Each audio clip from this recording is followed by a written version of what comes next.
നമ്മുടെ കേരളത്തിൻ്റെ സ്പീക്കറാണ്. അദ്ദേഹത്തെക്കുറിച്ച് ഒരുപാട് ഞാൻ പറയേണ്ട കാര്യമില്ല.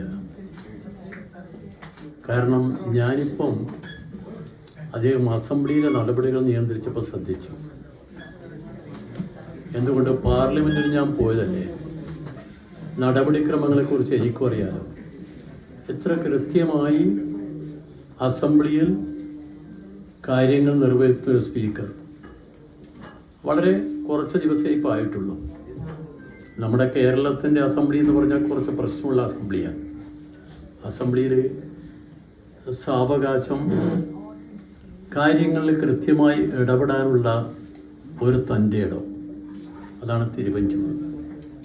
ഇത് നേരത്തെ കേരളത്തിൽ മന്ത്രിയായിരുന്നു. മന്ത്രിയായിരിക്കും വലിയ കളങ്കില്ലാത്ത മന്ത്രിയാണ്.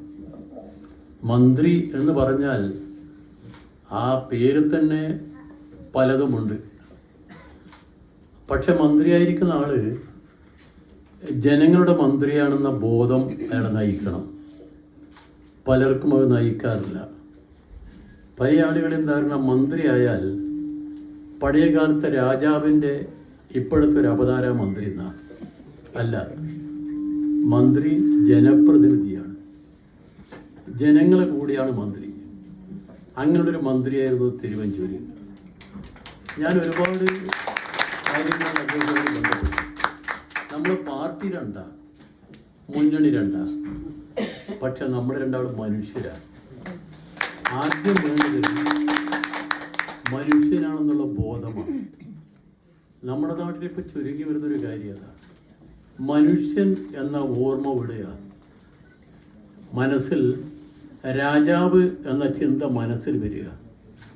അത് പഴയ കാലത്ത് നമ്മളിവിടെ നിന്ന് ഇല്ലാതാക്കിയ രാജഭരണമാണ്. ഇത് ജനാധിപത്യ ഭരണ, ജനകീയ ഭരണ.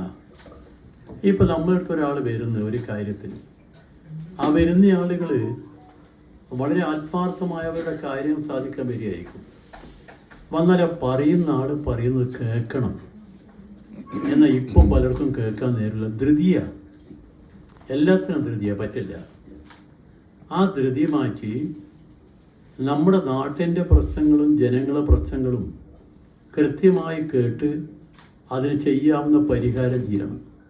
അത് ചെയ്താൽ നമ്മുടെ നാടിന് നല്ലതാണ്.